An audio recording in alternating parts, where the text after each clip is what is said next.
Good evening, everybody. Good evening. Where's my hat at?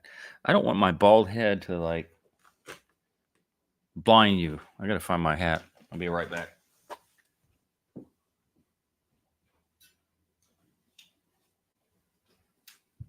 Yeah. So, anyway, I'm here again on another Sunday night. It is not the first Sunday. God, I lie so much. That's why my nose is so big. Look at this. Look at that Pinocchio. I lie so much. I keep telling you guys, first Sunday of the month. It was used to be the third Sunday of the month. Then I went to the first Sunday of the month, and then I bypassed that, and now we're at the second. I think we're the second Sunday of the month. So, with my schedule kind of willy nilly the way it is, and things that I have to do, and blah blah blah, I can't always be on point. I can't be on time for stuff. A lot of stuff I can't be on time for. I don't even know why I wear a watch. Like, why do I wear a watch? Doesn't make any sense.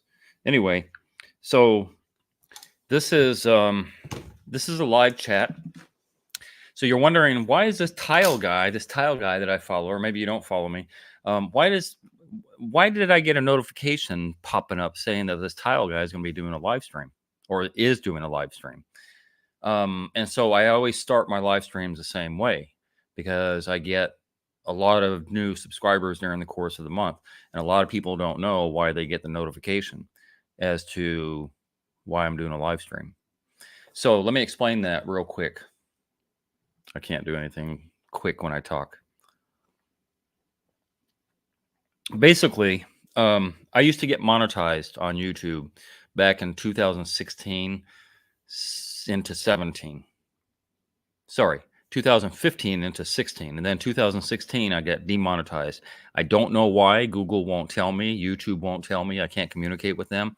So for the last, what is that, 7 years? 16, 17, 18, 19, 20. Yeah, we're in 24 now. So the last 8 years I make nothing, zero off of YouTube. When YouTube demonetized me back in 2016, I did a couple of different things. One, I started a Patreon account so people can donate on a revolving charge, $1 every month, $12 a year if they want to, $5 every month, $10, $20 every month, until you stop that charge on Patreon. And so the Patreon members, thank you for your support, help me a little bit. I don't make a whole lot off of the Patreon members, but that's an easier way, rather than just throwing me $50 or $100 and saying, "Hey, Bob, thanks for all the information and all the awesome videos and all the help that you've provided." That's an easier way, where it's just a little bit at a time, and it hurts less than just throwing me a large amount. Although I'll take the large amount anytime. See, down at the banner, you can use my name, my phone number, my email address, find me on both Patreon and PayPal. And those of you that don't want to be a Patreon member, that just want to throw me some $50 or $80 or $100 or $1,000 one fell swoop, you can do that on my PayPal account. I'm going to get Zelle too. A lot of, the last couple of years, I've thought, how come I don't have Cash App or Zelle or some other form of payment? Because a lot of times my customers will ask me, "Do you accept Zelle?" I'm like, "No." Like, why would I? PayPal is the number one. They started all of the online transference of money and all that stuff. So I just stuck with PayPal. Just force of habit. That being said, I am going to go to my bank probably this week and try and get a Zelle account to make it easier for you guys. Make it easy to give me money. I make nothing off of YouTube. And so for that reason, as I said before, I so rudely interrupted myself. For that reason, I have a Patreon account, and I have my PayPal. If you want to call me for advice, $50 for 30 minutes. Although I should bump that up. $100. I'm worth more than $50. But I get a couple, 2 or 3 calls, or however many. Sometimes it's more, sometimes it's less in a month. And so there's a little bit of change right there. A couple tanks of gas I make off of giving advice. And then my Patreon members. And then I make a little pinch off of So Amazon has an associates program, and I'm on the associates program, but I don't throw tools up there all the time and say, hey, click that link down below and I'll get a couple of cents from it. I don't do that. I think I make on average about $35 from Amazon from the links that I put down in there in the past, when I was trying to figure out how to monetize myself. So those are the three ways that I monetize myself. I have my little Amazon link, I have Patreon, and I have my PayPal where you can call me for advice. That being said, I started this live stream in order that some of the people out there that don't want to contribute, that don't want to call me up for advice and give me $50. For those of you that don't want to be a Patreon member, now on my live stream, it's kind of a give back to the community type of thing, where those people that do pay me, right? I feel like, let me do something for y'all. And so every month, I try really hard every month to go on a live stream so that now I can answer the questions of those of you that don't want to pay me for my advice. It's a freebie. It's a way for me to interact with my subscribers. It's a way for me to kind of give back in a way for you guys having supported me and watching my videos and, like subscribing and liking and sharing and doing all that stuff. So that's what it amounts to. It's just kind of a way for me to kind of give back to y'all. All y'all.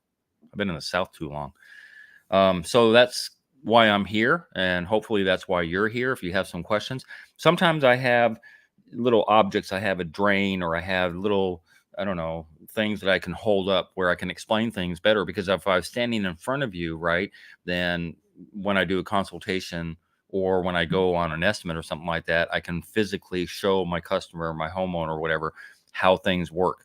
But I can't do that on a live stream. So sometimes I have those things with me. I don't have any right now. So I do the best I can to answer your questions and kind of resolve your issues or problems, whether it has to do with tile, bathroom renovation, showers, shower leaks. I'm like, you name it, anything to do with the bathroom, except for painting, because I don't know how to paint. I pretty much have some knowledge about it. And if I don't, somebody in the chat will. So that's where I'm coming from with regard to why you're here and why I'm here and all that stuff. And so I'm going to kind of move on a little bit with some of the questions and stuff like that and find out who you guys are. Hey, Robert. Yeah, you came. Sorry. I didn't realize so this platform that I come on here, it's a streaming platform. And when I set up my mic and I set up my laptop and I set up all this stuff and the lighting that I have in front of me and all that stuff, and I'm setting it up, I'm working out all the little kinks. I'm kind of like getting ready for the live stream. What I don't know is some of you guys will get notification. Hey, this guy will be coming up live pretty soon. I don't know that. I have no way to know that because it doesn't show up on my phone, to let me know that I'm coming on live. But Robert realized that like an hour and 15 minutes ago. He's like, hey, when is the live stream going to happen?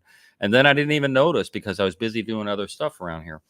So my apologies, Robert. I'm sorry. I answered your question late, but I did answer it eventually. It was at 5 minutes to 7. I'm like, I'll be here at 7. Oh, and by the way, my live streams have a propensity to go longer than they really need to go. I've been on this live stream before 2 hours. I've been on here for an hour and a half. I don't like to push it to that outside of an hour limit. Usually I try and facilitate as many questions as I can and answer those within an hour. Sometimes I have a guest, so the guest can be you and you or you and you and you. It could be anybody. So what I'll do is I'll put a link into the live chat a little bit later. And then if you want to join me, you'll be down here. I'll see you in my waiting room and I'll acknowledge that you're in my waiting room. And then I can bring you up on the live stream. And when I do that, those live streams that last for 2 hours, because I talk a lot. And usually the people I have on as my guests, which are my subscribers, tendency to talk a lot too. We talk shop. And then two things happen. I ignore the comments because I'm busy trying to interact with the person next to me on the live stream. And then I go on way too long. I think the last live stream I did, it went on like an hour and a half. And I try not to do that, but it happens sometimes. But as a rule, I'll cut out of here about 8 o'clock-ish. 8:15, 8:30 at the latest. Good evening, Bob from Florida, or Florida Bob. Good evening from Florida, Bob. I'm not Florida Bob. Hey, Troy. What's up, buddy? Nathan. What's up, Bob? How you doing, Nathan? Patrick. Hey, Bob. How's it going? It's going good. Patrick Z. I will not eviscerate your last name. Thanks for the answer. You're welcome. You're absolutely most welcome indeed. And so, where are you guys from? So I have Troy, who's from Florida. What part of Florida you at, Troy? Are you getting like, because I've been watching the news like the last week, and Florida is a swamp. Like, I mean, it always has been ish, but ooh, South Miami getting bombarded with rain. Like things are floating around. I have a client that wants his shower regrouted. It's only a year old. He has Mape grout that was left over. Orlando, cool. Finally got much needed rain. You know, the funny thing is, I'm from California, and it's weird because last year and the year before that, California was like, "Oh, we're in a drought. We're in a drought. We got no water. We got no water." And they were arguing with the farmers in yes, because there are farmers in California. They were arguing that the farmers are getting all the water from the aqueducts, and we're not getting any water over here in the cities. And you know, it's like it's feast or famine. And so then California got slammed with rain too, and then they complain about the rain. You're never happy. You're never happy. I live in Andarok, in the Andarok Mountains. Andarok Mountains. Where is that at? I should know that. I should know that. I'm in Clearwater, Florida, Tampa Bay. Yes, I used to live in Clearwater. Well, not proper. My grandparents live on North Frederick Avenue. So I didn't live in Clearwater, but I'm familiar with Clearwater Beach. I used to live in Mad Beach. Mad Beach is Madeira, if people don't know that geography. St. Petersburg Beach and a couple of other cities before Clearwater Beach. So, yes, I lived there for a minute. A couple of years at one time in my life when I was young. Anyway, back to the MAPE question. I'm going to say regrouting. Regrouting is difficult. Hands down, regrouting any type of tile is difficult. It's tedious. It's time consuming. It's hit and miss. So the biggest problem with regrouting is that they're regrouting tools. Usually the manual tools are going to be the best bet, but you're always like, let me get an electric tool. Well, if you get an electric tool or battery powered, powered, say a Dremel or something like that, the possibility, especially with a soft ceramic, is that you chip the edge. And if you chip the edges of the tile, now you got to replace the tile. So it's very touch and go as far as regrouting. Unsanded grout is a lot easier to regrout, but unsanded grout is usually the 4x4 tile. And you can imagine, you've got 85 tile on one wall, 85 tile on another wall, and 110 tile on this wall or more. And you've got to do one line at a time. You could spend a day or two regrouting. And back in the day when I was dumb and ignorant, I used to go on regrouting jobs on occasion. And that's why I know. And even if it's regrouting a floor, it is not the easiest thing. Though back in the day, we had a little bit more clearance because the tile was 12 by 12 and they were off. So we would use 1/4-inch spacers. So 1/4-inch grout lines gave you a little bit more buffer between the edges of the tile. But hitting the edge of the tile and ruining a tile rather than completing a regrouting job is, I don't know, it's just not something I take on anymore. If somebody asked me, hey, do you regrout tile? I'm like, no, straight up, I don't. Because there's not really a price point, right? Say somebody wanted simple shower, say a 3x4 shower regrouted. If I did a regrouting job, I would be charging upwards of probably $1,000 or more.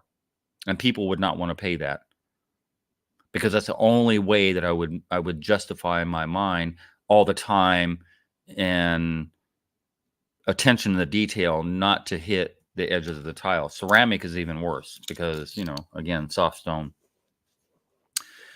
So the grout is powder that needs mixing. Yes, all grout is powder that needs mixing. I thought you would get Androck correct because you spent some time in the army. But I don't know where that's at though.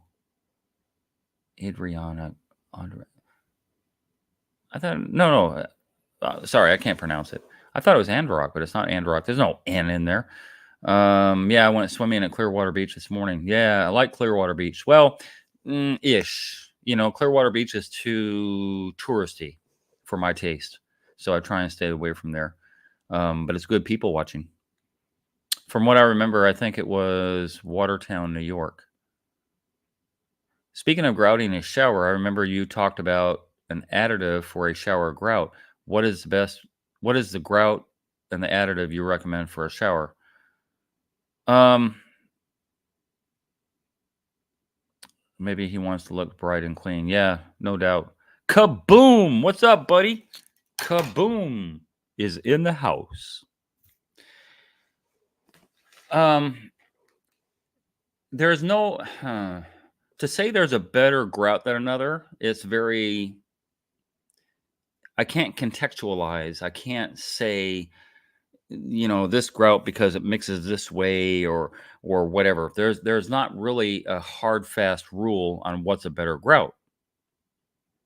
I like Prism.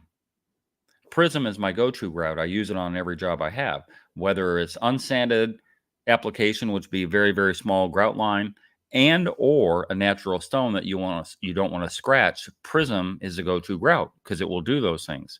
If you have a large grout line, say you have river rock tile or something like that, Prism is the go-to grout because it'll do large grout lines and not crack the way that, say, sanded grout would crack. And then plus, theoretically, it's already got impregnated into it a sealer. I still recommend a sealer, but that really depends on a lot of things. The sealer is to keep staining away, and Prism Grout already has that embedded into its product. I just like Prism. A lot of people there's as many opinions as there are grout. Mapai is a good grout, but you have to be very, very, very, very, did I say very careful with Mapai grout? It acts almost like an epoxy grout. And I just had an email, I think a week or two ago, where this guy didn't know that. So he grouted one large area, but didn't wipe anything off before he went back to that large area. And then he's got all this residual grout sitting on the surface that won't come up. And trust me, if you ever make that mistake, you will never make it again. So it's a good grout, but we don't put additives in grout anymore. Back in the day, and you must have watched my videos from back in the day, going plus 8, 9, 10 years ago, we used to put additives in grout. We used to put additives into our thin set.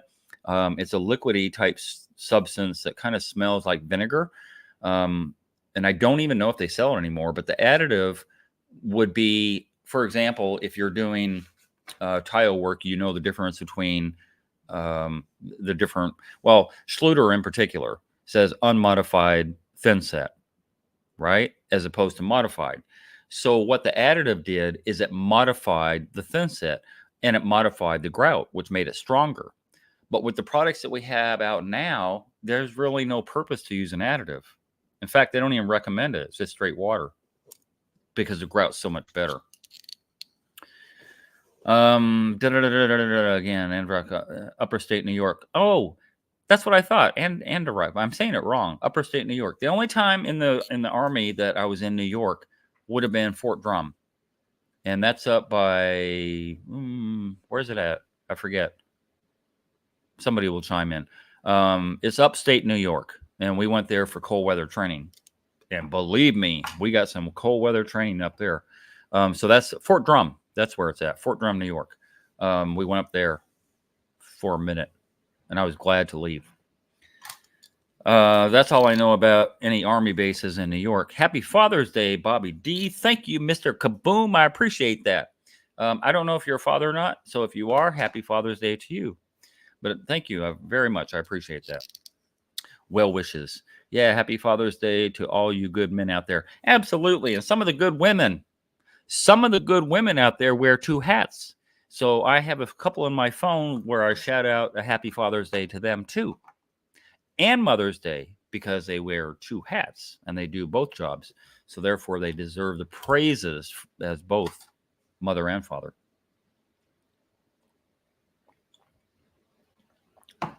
Yeah. So anyway, getting back to the questions. I'm kind of done with the grout thing. I think the grout question had to do with regrouting. I stay away from it, so I'm not really going to go too much deeper into that. Just if you're going to try and regrout, do one little area at a time. Charge a boatload. I don't know if this is a DIY project, but charge a boatload full of money, because you're going to be happy you did if you don't charge enough. It's just not something that I honestly, I would rather tile over the old tile than to ever regrout. If they're concerned about dirt and buildup of filth and stuff like that, yeah, just tile over the tile. I'll stay away from it. Absolutely. Absolutely. Yeah, it's not fun. And so honestly, and insofar as I don't know, what the issue is, but there is a product, and I don't remember the name of it, where you can, if it's a lighter color, you can change the grout color to a darker color. So that's an option. So if you have, say, a dirty white or an off-white tan grout or something like that, you could basically dye the grout. But again, a lot of things go into it. It can't have there. You would need to read the product information in order to know if it's going to be okay to use it, and you would not be able to use it on natural stone because it will just soak up that stain and all that stuff. So it's an option. If the grout line is deep enough, you could grout over the grout, which is an option too. But I don't know if I'd do it with a light color grout because you get bleed through. I don't know. It's a conundrum. Every job's a little different. I don't know. Don't know what to tell you. As I said before, there's a couple of stragglers. Stragglers meaning I have some regulars that come in here. One of them is up in Canada, and so I'm going to wait for him to come in here. But I'm still in the meantime going to drop a link. Hold on a second. Where is that link at? Every time I look for it, I can't find it. Why not? Why not? Where is it at? There's a link here that I can put in here where you guys can stay into the chat. Hold on a second. Private chat. No, that's not it. Where's that link at? Oh, invite. Duh. God, I couldn't find it. Every time I look for it, I can't find it. So if any of you guys, and I'll post it again a little bit later. I think there are definitely 2 or 3 guys who will come in on the live chat. So what I'll do is I'll do half screen. So I'll be on this side and they'll be on the other side. And so if you guys want to come in, and you don't even have to show your face. There's a little toggle here on StreamYard where you're down in the waiting section and you can choose that it'll be a blank screen and your voice will be on it. So if you have questions, stuff like that, it's easier for me to verbalize. It's easier for me to hear questions and answer them, properly, so I can extrapolate some of the more detailed information than just looking at a text or something, or not a text, something in the chat. So let me drop that link. If anybody wants to come on here, I know Kaboom keeps threatening to come on with me, but he never does. Maybe one day. So yeah, if you guys want to come on there, you can. That's the link that you can use. Just copy and paste that link, and you'll be able to set it up pretty easily. And so what'll happen is eventually, like I said, I've got these little squares at the bottom, and you'll pop up in one of those squares. I call it the waiting room, and you'll be down there. You won't be visible to anybody, and I won't be able to hear you, but you'll be able to hear me. And so I'll just say, hey, I'll bring you up in a few minutes or whatever. And then you can be side by side with me chatting on the live stream. And as I said, 8 o'clock, about another 35 minutes. If Vaughn is the guy up in Canada, way up there. Hold on a second. Check my phone real quick.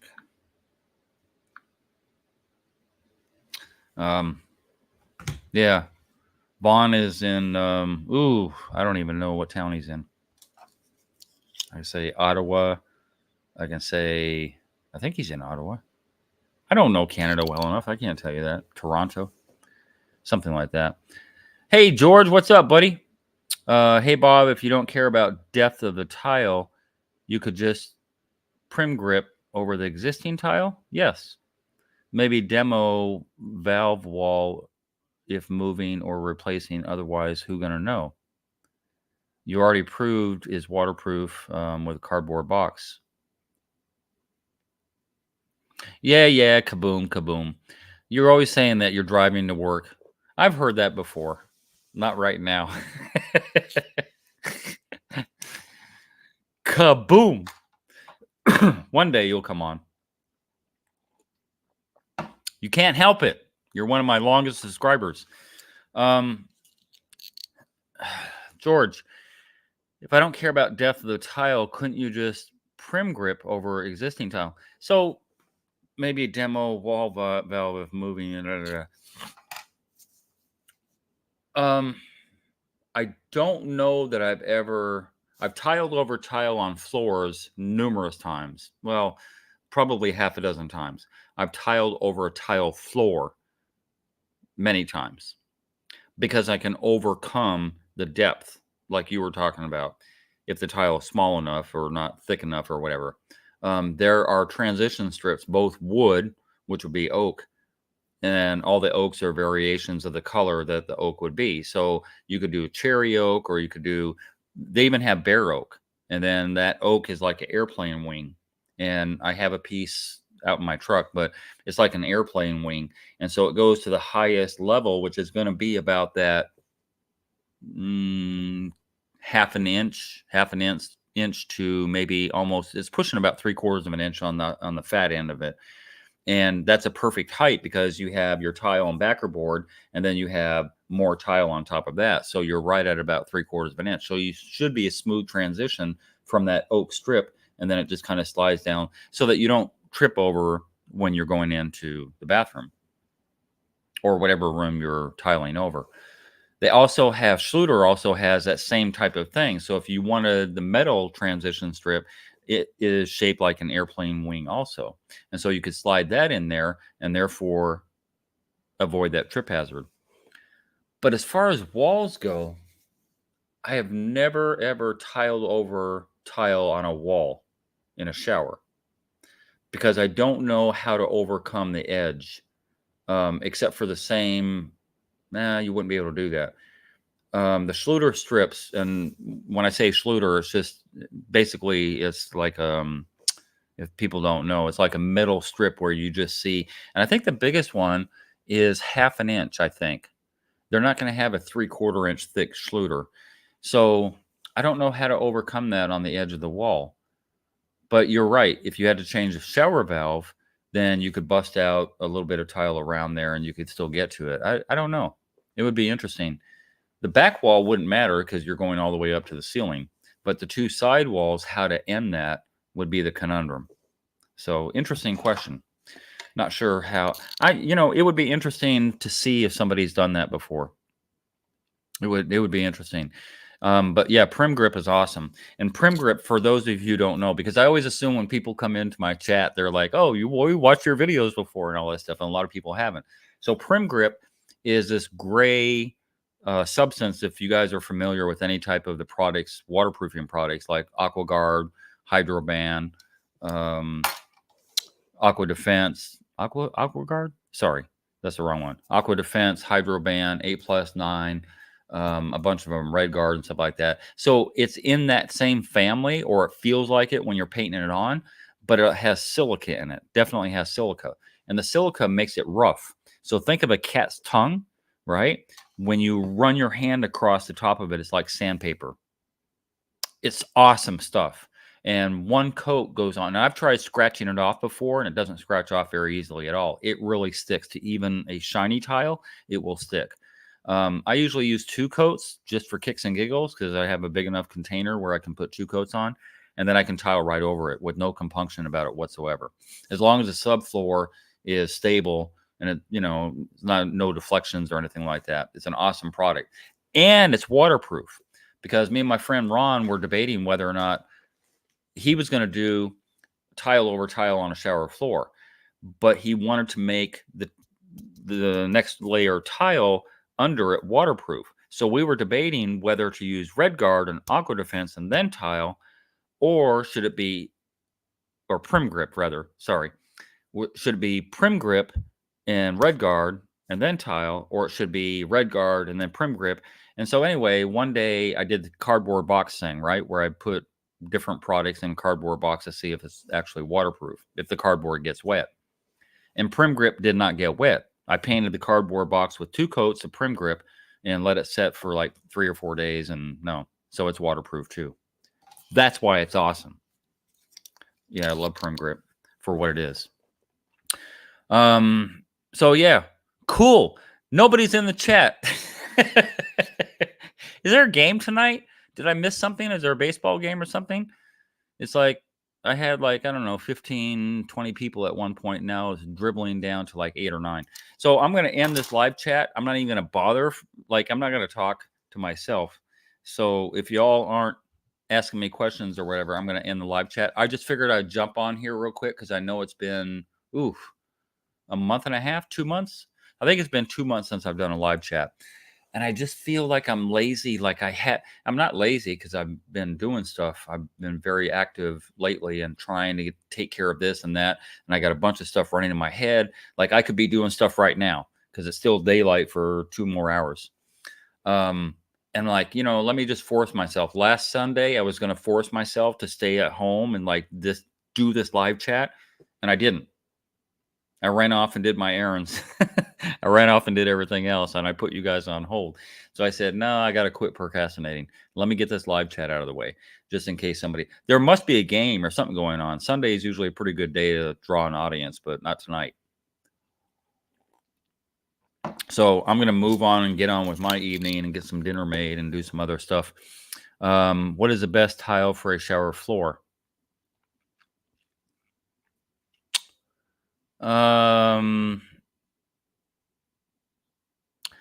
George, happy Father's Day, bruh. Thank you, sir. I appreciate that. Same back at you.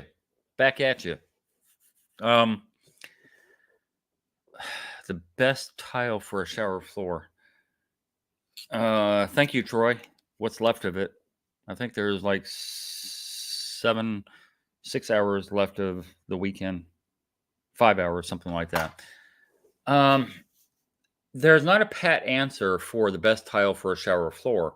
There was many years where I would not do penny tile on a shower floor because I felt it was way too much grout. This is back in the day when we did water out, water in system, and I felt like there was way too much grout line for water to possibly get into the pan. I don't know. I just felt funny about doing a real small tile on a shower floor. And then I backed off of that when the tile got better. It's not just this thin ceramic anymore. Now it's like a thick, even glass. I've done penny tile as glass, which is awesome. It's really thick. It's like 3/8 thick or bigger. And so I backed off of that. Plus the grout that we're using now is much better. So I'm not too concerned about it. Plus we're waterproofing underneath. The other tile that I used to back off of is any type of small mosaic, small pencil type tile that's on a mat. And I backed off of that too. I'll do that all day long if somebody wants it. But there are trends. And so what it used to be is just a 2x2 square that's on a mat, on a 12-inch by 12-inch mat. And again, porcelain is much better application than ceramic. But the trend the last 5 years has been hexagon, octagon, hexagon, whatever, the 6-sided tile. And again, same thing. There are really good hexagon tiles and there's really horrible ones. And so probably one of those, there's a lot of that same tile that's natural stone. I don't suggest natural stone for a shower floor for a couple reasons. One, because you have the option of not using it and using a ceramic instead, because they have porcelain. Again, porcelain is a better tile. So the porcelain tile would replicate, say, a natural stone of travertine. It would look travertine-ish, and it's really good pattern. So it doesn't even look like it's fake. And then a lot of it's marble. And so it's really good hexagon marble that's out there that's really thick. not marble per se, but porcelain that looks like marble. Anytime you're dealing with a natural stone on a shower floor, it's a baby. You cannot use bleach products. You cannot use like acid type of cleaning products and stuff like that on natural stone floor. So there is no best tile for except for natural stone. There's no best tile for a shower floor except if it's porcelain. If it's porcelain, you can't go wrong, no matter what the size is. What shower system do you use these days? I use my system. I use my system. When I say I invented, I didn't go out and market my invention or anything. But back in the day, before anybody was doing a sealed system, before flow effects drain came around, before the term sealed system came around, I was doing it. So I made my shower, the whole thing was monolithically sealed. The floors, the walls, all that stuff. My shower is functional before one tile goes on it. That's a true sealed system. And I did that 9 years ago. Maybe 9, 10 years ago, I transitioned to doing a sealed system. I didn't call it that because I didn't know what to call it, but now they call it a sealed system, and they use products now to make it happen, like the Flow Effects Drain, which is $90, $100. And I don't have the need for the drain because I already started doing it. The way that I don't put my backer board into the pan mortar, I started doing that, long time ago, probably 10 plus years ago. So all the things that I integrate into the way I build a shower are my way, and I mix material as opposed to a lot of people who won't. And so the material is in an effort to get my job done easier, not necessarily faster, easier and better than how I found it. So I don't have any system. It's Bobby D's system. What system are you using? It's good catching you here for a bit. Thank you, Kaboom. You changed your mind on conventions. I thought you were the mind that tile don't change much, so why go to the convention? It's nice to see the debate is over. Wallboard goes proud of the tub. Tub edge. Also meant to ask you how you charge for electrical work and what do you refuse to touch? No way you're going to put LEDs and etc. Cementitious walls. Here in Phoenix, lots of older houses also without groundy. Cool. I think your system makes the most sense and make the most shower last. Absolutely. I'm going to get back to you, Patrick, I didn't ignore your question, but it takes a little bit more time to answer that. Well, no, let me answer that now. I don't know how my son is doing, actually. I really don't, honestly. We got into a little debate, a little heated debate about 3 years ago. And from that time, I haven't heard from him. I hope he's doing well. I hope he's found his trajectory in life and he's found his lane. And I hope that he has some good mental health to get through it. That's the best I can say. Because if he doesn't, things won't be better. Things will only be worse. That's the best I can tell you because I don't know. But insofar as your question, also meant to what you charge for electrical work. So what I refuse to touch. So that's the easy one. I don't have a menu that I can just put out there and say an itemization. Oh, I charge you $150 to do this, or I charge you, $300 to do that, or whatever. I don't have that down. Anytime that I do electrical work, insofar as bathrooms are concerned, it is, it's not complicated. So it's going to be changing out an outlet or adding an outlet into a wall or swapping out a light switch or swapping out the game box where I can put in 3 switches instead of the current two that are there. Things like that. Putting in, a fart fan. Putting in, like you mentioned, LED lighting or something like that, which is relatively easy to do. But I don't have a charge for that. That gets buried into my price. right? So if I know I'm going to do a niche light, for example, that I'm going to put an LED light on, and I know that I have to get into the attic space in order to run wire and all that stuff, and I know that's going to take up a good part of my day, then I just add in a day's labor. So that justifies the time that it takes me to do this, right? Because this is stopping me from doing that. I'm there to build the shower, but now I have to focus on the electrical thing, or I have to focus on a carpentry issue, or focus on some other plumbing issue that's going on, which stops me from building my shower. So then I have to qualify my time by saying, well, I got to charge you XYZ instead of ABC because now I'm spending more time on this. So yeah, I just charge accordingly, how long I think it's going to take. And that's the best I can tell you. What I'll stay away from, panel. So for example, people through the years have asked me to do a heated floor. But the problem with a heated floor is it takes a dedicated circuit.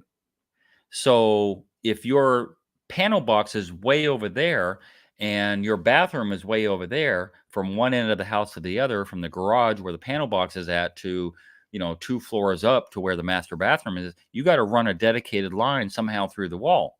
I'm not going to do that. I'm not going to add in an extra breaker onto the panel because I don't want to be responsible at the end of the day. So then they got to, nobody's done it yet, but they got to hire an electrician, because electrician is going to cost upwards of $1,000, $2,000 or more to run that dedicated line. But long story short, I don't touch the panel. I don't add, I don't subtract, I don't, years and years ago, somebody asked me to move a panel like 5 foot over, and all the wiring would have to be extended and all that stuff. And I turned the job down. I'm not going to do it. I just won't. I don't want that responsibility. Cool. I think your system makes the most sense. Yes, I got that. Sorry to hear that about him. I know his eye was damaged severely.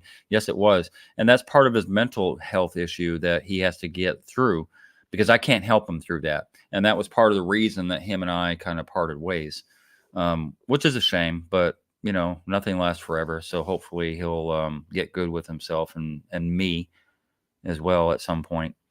Adding an outlet for a fart fan. What if circuits don't have grounds? Maybe makeshift water board to shower valve. I see no new circuits. Adding an outlet or fart fan. So it wouldn't be, how would I say this? There are, on a circuit, right? You could have 5, 6, 8, 10 outlets and a couple of lights on a circuit on one 20 amp fuse, right? 20 amp breaker.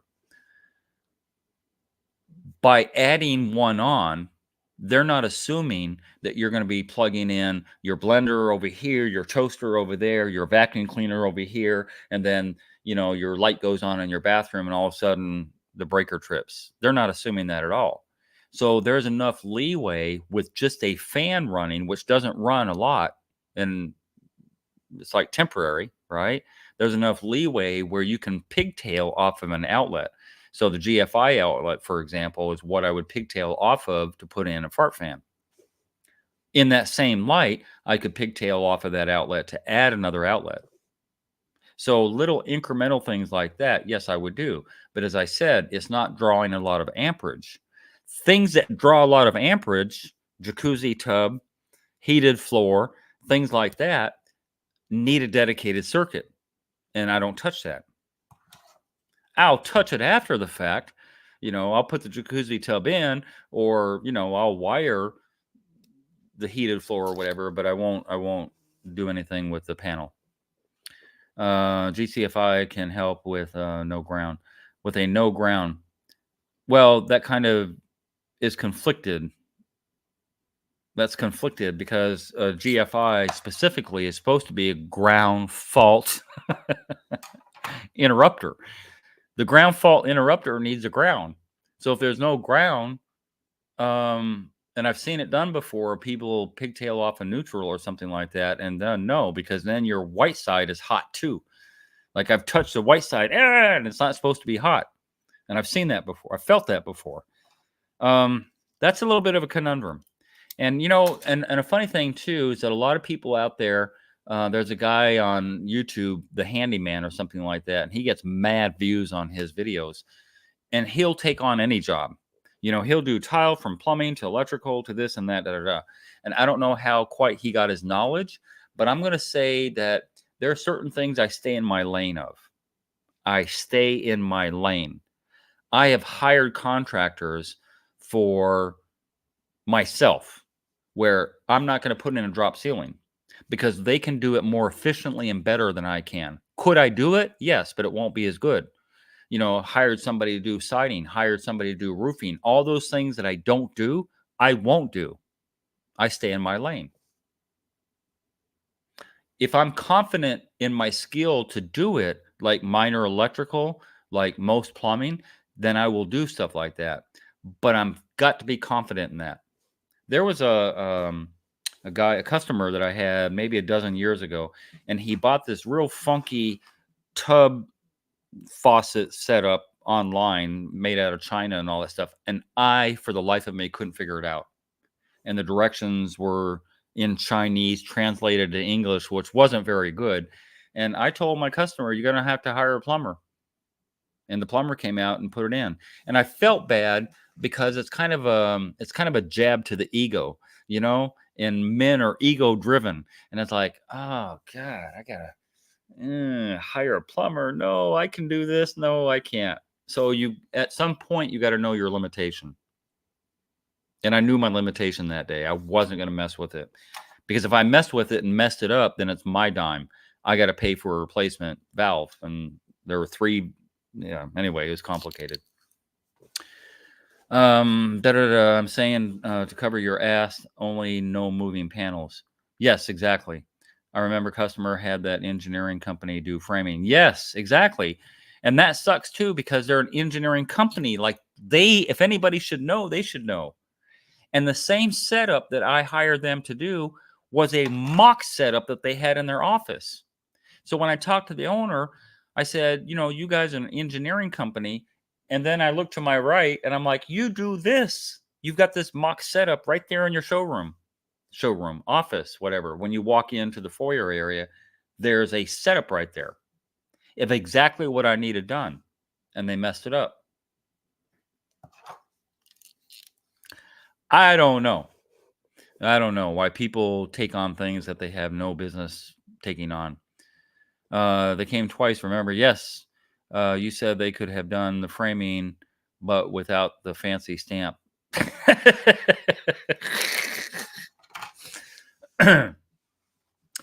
They came twice because, well, to be fair, there were issues with the entirety of the job. But I trusted that they could fix and remediate one of their mess ups, but I could not trust they could remediate the next one. So me and my friend Ron, we handled it. We just took out the studs completely and we did it right. We did it the way they should have done it. But more to the point, they should have picked up the phone, which they never did, and communicated and said to me, "Hey, we're running into this problem." And then showed me some pictures. Do you want to do A, B, or C? And given me an opportunity to choose what the options were for the same way I do with my customers. With my customers, I give them options. If it were me, I would do this, but you could also do this or this, and then let them choose. You see, that's a fair way to go about it because ultimately the customer has to be informed. And if you don't inform the customer, how can you make the decision rather than just do the job crappy? Doesn't make any sense. Robert, true. Understood a GFCI should be able to cut off the electricity by the outlet without a ground, but it is better to have a ground. Oh, absolutely. Absolutely. Well, also because that GFI a lot of times will control everything. If the GFI especially is on the panel, then everything that you have is controlled off of that. So there's going to be an outlet in your garage. There's going to be an outlet on your porch if you have one. There's going to be an outlet at your doorway, and maybe somewhere else, another bathroom or whatever, a laundry room. Anywhere there's water, that GFI circuit runs the entirety. And so if one thing fails a GFI, then you have to go to your panel and reset it. I particularly don't like those. I would rather have individual GFIs and everywhere they're supposed to be, but that's just me. Fence Rider. What? Look at this. Kaboom and Fence Rider all in one stream. Hello, sir. How you doing, Fence Rider? I was just about to leave. There's no questions being asked, and I'm like, let me quit my motor mouth and just dip on out of here. And then a couple of people started asking questions, so kind of hijacked my evening. Let's see, George. Like, say you add a fart fan, you just vent into the attic or perforate the roof, add a little T-top, maybe through siding if possible. I wouldn't want to touch a roof personally.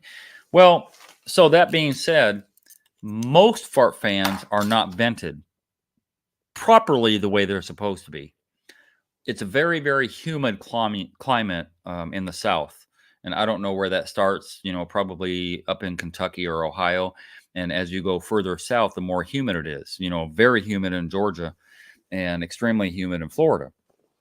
And you have gable vents, and the gable vents allow air to circulate within the attic. So it's not a dry space by any stretch. Any more than that air that you're pushing out through your fan. If you're taking a shower and you have some steam, right, going into that fan vent, as it were, and out through the side of the house or up, like you said, through the roof, there's really no difference of that steam because it's not going to be a whole lot of steam. It's not a steam shower necessarily. There's really no difference from that moisture content going into the attic than the ambient steam that's already in there. Steam. Wet atmosphere. A damp atmosphere that humidity already has within it, right? You're not really adding a lot by turning on your fan for 15 minutes in a day. You're just not adding to it. I wouldn't necessarily go through a roof. I would go through, like you said, the siding. It's much easier. I'm not going to cut through a roof in order to vent. They can do it retroactively. I'll leave the telescoping. It's not telescoping. What is it? Like an accordion type vent tube, for lack of a better term. I'll leave that in there and let it flop around in the attic, and then retroactively they can go in and get a roofer and do that. No, I agree with you. I'm not going to mess with a roof. And just because of the liability of leakage and all that stuff is that reason why. I'm good, Bobby. Happy Father's Day. Thank you, Fence Rider. I appreciate that. I'm at work like always. I know. I know, right? I know. It's funny too because you're one of my longest subscribers and most participating subscribers as well. And then we have Kaboom, and Kaboom does the same thing. He comes in here on a Sunday night talking about, "Oh, I'm driving to work, so I can't go on your live stream." So he's always busy. He's always busy, and you're always busy. It's funny.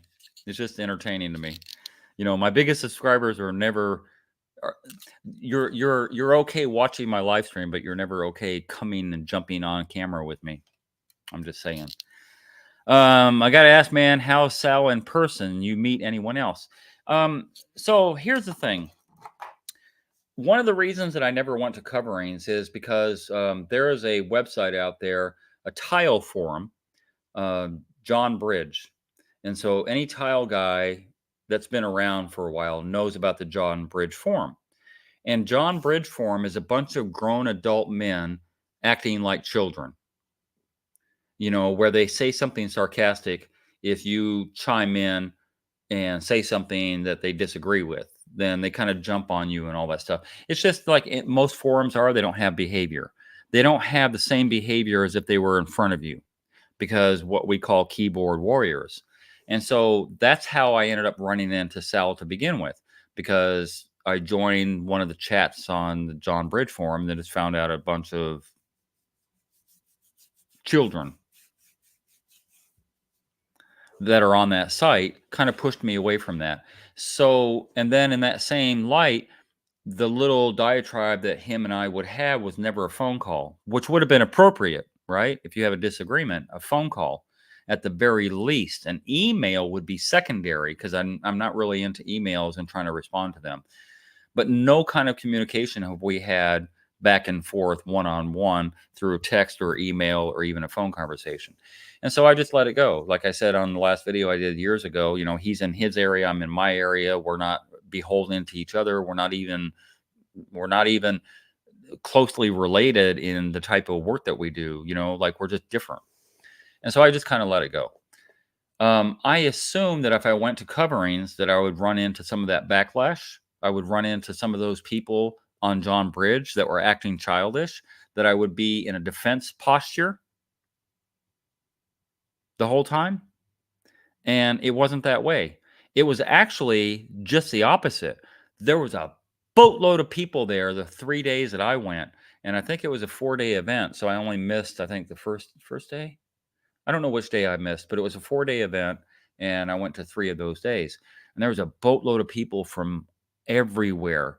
Anything that had to do with, just like they say, coverings, if it was carpet related, vinyl, if it was tile, if it was anything. There were people there from Russia, from China, from Brazil, I mean, all over with machinery and this and that, da da da. The tile guys that were in there were few and far between, honestly. There were probably quite a bit of them that I did not know personally that showed up, but you could easily bypass them because the preponderance of the people there were the vendors. So when you do run into somebody, it was like that little crowd where they were giving awards. The TCNA was there on hand giving out awards and stuff like that. And so Nathan Tiles the World, I don't know what his channel is called now, but it used to be called Nathan Tiles the World. And he was up for an award, the best newcomer in the field or something like that. So I didn't meet him, but he was there. Who's that home repair tutor? Not the guy with the beard, but the tall guy. I can't remember his name. Somebody can help me with that. He was there. We did a little interview ish. We talked for probably 30, 35 minutes or something like that. And then he put on his channel a little snippet of that. When I first went there, I think it was day one, I was just kind of off watching the award ceremony. And my peripheral caught this person walking toward me. And when I looked, it was Sal. So he approached me and he's like, "Hey, Bob, how's it going?" And I'm like, "Hey, Sal, I'm like, it's going okay." And he's like, "So are you enjoying it here?" I'm like, "Yeah, it's pretty cool, da, da." So we were just chit-chatting. We never talked about work. We never spoke about anything related to tile, which was odd. It would have been kind of cool to have that discussion and agree to disagree on some stuff, but we never talked about it. We talked about a lot of different stuff. He was asking me about Atlanta because, yeah, I'm in Atlanta, blah, blah, blah. He was telling me that coverings, I think next year will be in Orlando because they switch it back and forth from Orlando to Atlanta. And am I going to go next year and this and that, da, da, da. It was just, easygoing type of talk. It wasn't anything intense. And we even talked about the YouTube drama, how it's kind of the best way I can describe it. It's like made for TV drama. Even though it's kind of real, when you meet somebody, that realness goes away because it's YouTube. It's not here now. It's kind of weird. It's almost like you play a part in a movie, but it's not really you. And then when you meet the person, the actor who's playing that part, they're a whole different person. It's kind of like that. Best way I can describe it. We got along fabulously. Da, da, da, da. I'm in uniform. The government wouldn't be too happy. Okay. What kind of uniform, fence rider? Are you in the military or a military contractor or what? It would be a problem in a cold climate. I'm late to the chat, but you could run your event to the soffit and not even touch the roof if possible. Yeah, but like I said before, you still doing a flip house or sold? Oh, that was a long time ago. God, George, you've been around for a while. That was like 10 years ago. That must have been like 10 years ago. No, that was a long time ago, George. Um, yeah, fence rider. I don't, you're late to the chat. I understand. But again, if you're running into the soffit, I don't, honestly, if it was, say, for example, a real steam shower where you vented, then it wouldn't be a real steam shower because by default, a steam shower is supposed to hold the steam, not get rid of it. So the little bit of steam, I don't think a lot of people take steamy showers because again, it would mean that you're in a very cold environment and you're trying to heat your body by taking a shower and therefore develop steam. I don't think there's a lot of that going on in a real life situation to where you need to evacuate, especially with the high CFM, the 6 inch. Yeah, I don't think there's a lot of that going on in real life. I think it's overblown. And especially in the South, like I said, there's enough humidity that already makes the atmosphere sticky and wet. I can't think that it would get stickier and wetter just because you vented into the attic and didn't have a proper space. But you're right, soffit would work. The vent, the gable vents, same way, as long as it got out. If you have that much to get out. You're a border patrol agent. Cool. The funny thing is, I was actually considering. Oh, fence rider. Oh shit, that makes sense. Wow. Now your screen name makes sense. Um, I was actually considering getting back into the government because if you served in any capacity of the government, you can then stop that and then get into this other capacity, right? So a lot of people that serve time in the army, they maybe or whatever military branch they're in, spend 8 years or 10 years in the service. Then they get out and they work for the postal service, or some type of government entity, to where now they just tap on to that other 10-year period to get their 20 years in. And I actually thought about that at one point, like Border Patrol, getting into that when I was younger. Let me just finish out some more time so I can get a pension from the government. But I never did it. And now I'm too old. Maybe I'm too old. I don't know.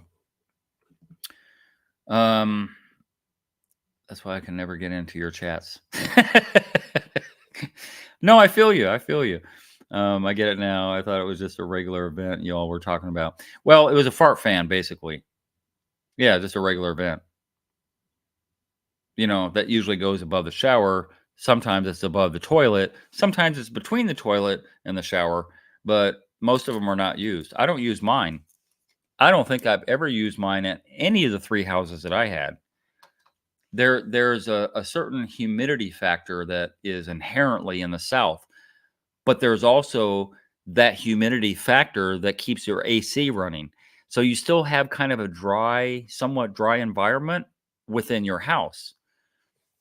Getting rid of a little minuscule of steam through a vent into your attic, which has ambient steam already just by the nature of the beast that you're in the South, I don't see it does much good. Unless you were the Brady Bunch. Like if you had 8 people every day taking a shower, possibly. What's up, Juan? Bob, don't put your backer board into your shower pan. Doyle. Glad to see you doing live chat still. I've learned a lot from your videos. Thank you, sir. Long live Redguard. Yay! And see the red scroll thing down here. See the PayPal? There it goes. There it goes. PayPal. PayPal me for all the advice that I get. Bye, PayPal. Yeah. Bob, don't put your backer board into your shower pan. Doyle. I like that. That should go on a shirt. That should go on a shirt. Thank you, Juan. I appreciate the comment and the compliment. Both. Yep. We have a lot of vets out here, and a lot of agents use the Border Patrol as a stepping stone into the FBI, DEA, and Secret Service, etc. Yeah, if you were in that mindset, I don't know what your age is, Fence Rider, but I am old. I am old, old, old, and so my time has expired. Like, I couldn't get into any of those organizations only because of the age stipulation. I could still do the job. I wouldn't have any problem doing the job, but I wouldn't be able to get in because of my age. But even if I did, I wouldn't use it as a stepping stone to get into those other agencies, those governmental agencies, because, basically, not to detract from your job, because I'm sure you're like, what do they say? A one-legged man in an ass kicking contest, trying to kick ass of somebody else with one leg. So you're busy, but it's a security guard job. Like, you just do your time, not that you're not taking it seriously, and then get out.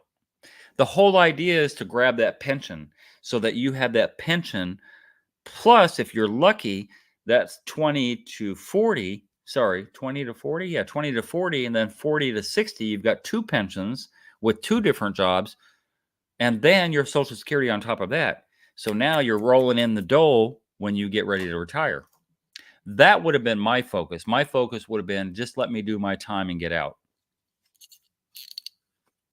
But too late for that. Could you go back to firefighting? Maybe. Yeah, I could, but you know what? 42. Wow, 19 years. Wow, good for you. See, that's what I'm trying to say. You get another year in with the government, because I don't know incrementally how much your pension would increase if you stay in longer. But get in your 20 and then get out and work for a different company for 20 years. Get those two pensions and your SSI and any 401k. Then you're rich. Then you have a nice, smooth retirement. Good for you, though, making that decision early and staying with it. That's the hard part.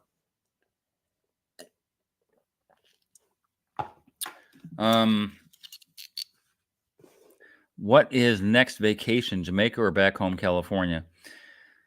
Ooh. So, yeah. I've given up on Jamaica. Let me say it like that. I've got a 21-year run in Jamaica, and this year was my last year. I don't see an advantage. I was never going to retire there, and I don't see an advantage to keep going back and forth to the same spot. I still have a few friends left, but it's really hard to make true friends in Jamaica. A lot of them are backbiters. A lot of them take advantage of you. And I'm smart enough not to get taken advantage of a lot of times, but then sometimes you slip. And sometimes you do realize that they weren't really your friend. They were just your friend for the time that they needed something. That being said, I've also spread my wings back 4 or 5 years ago. And I traveled to Dominican Republic a couple of times. I've been in the Philippines a couple of times. And there are a couple other places I still want to go. But my plan is to be in the Philippines next time I travel. Because since lockdown happened in early 2020, and the last time I went to the Philippines was 2019. So it's been 4 years since I've been there. 4 years this fall. So this fall, I plan on going back, finally, to the Philippines. And I'll probably do, when I say excursion, they have little puddle jumpers, little planes that fly off to the, surrounding areas. So I'll probably hit Vietnam. I'll probably hit Taiwan and a couple of other countries while I'm there, which I did not do the other times I were there. I just got myself stuck into familiar territory. But I want to get out of that, and I want to, travel a little bit more while I'm there. Southeast Asia. I'm going to go for 13 more years and then get into HVAC. Good for you, Fence Rider. Good for you. My pension is only 40% of my high 3, but I get Social Security and then my 401k. Good for you. Smart man. Smart man. Fence Rider. Big up. Big up. Big up. Big up. Yeah, smart man. I wish at the time that you went in that I had been smart enough to not just stay in with the government thing to where I can like leapfrog that into the Postal Service or something else, to where I could have retired from the government. That would have been ideal. I wish I had done that. You were smart enough to do that on your own. So good for you. Good for you. No, that's perfect. With all those different streams of income, you'll be set. You'll be good to go. But I'm going to wrap things up. Sorry about that. Right when Fence Rider, right when you came in, I was getting ready to wrap up, and I've gone over. I told everybody I would stop at 8 o'clock. I came on at 7, and I want to stop at 8. I didn't want to extend it out for like an hour and a half. So I'm going to wrap it up and get out of here. And I think, 4th of July is coming up. I don't know what day that is. It's not going to be the first Sunday of next month, I don't believe. Hold on a second. Let me check my calendar. 4th of July. 4th of July is on a Thursday. Yeah, so probably on the 7th of July, I'll be back. That's the first Sunday of every month. Like 3 weeks away. So we'll look at the 7th of July, first Sunday of the month, for me to come back. And I don't know. There must be a baseball game tonight. I get stuck in that stupid football mode on Sundays where people are watching the Packers and the Rams and these teams and all that stuff. And I don't follow football. And so now we're in baseball season. And so I'm still stuck in that mode where I'm competing with everybody's attention on game night. But yeah, perfect. So apparently Southeast Asia, different countries loathe each other, even fight over Taylor Swift. True enough. True enough. Yeah. I don't know that they loathe each other, but everybody thinks they're better. Same with us and Canadians. We think we're better than Canadians, and they think they're better than us. Thanks for sticking around a little longer. No, thank you for your support. I appreciate it, Fence Rider. And oh my God, perfect. It makes sense now. Like, where does he get Fence Rider? Why is he riding a fence? He's not riding the fence. The other people are. It makes sense now. See? It makes sense. Anyway, guys, I enjoyed your company. I enjoyed your participation in tonight's live stream. And again, 7th of July will be the first Sunday of the month. 7th of July. So I'll be back then, 7 p.m., 7 to 8-ish. Yeah. And maybe Vaughn will be back because Vaughn likes to jump on the live stream with me. So yeah, that's it.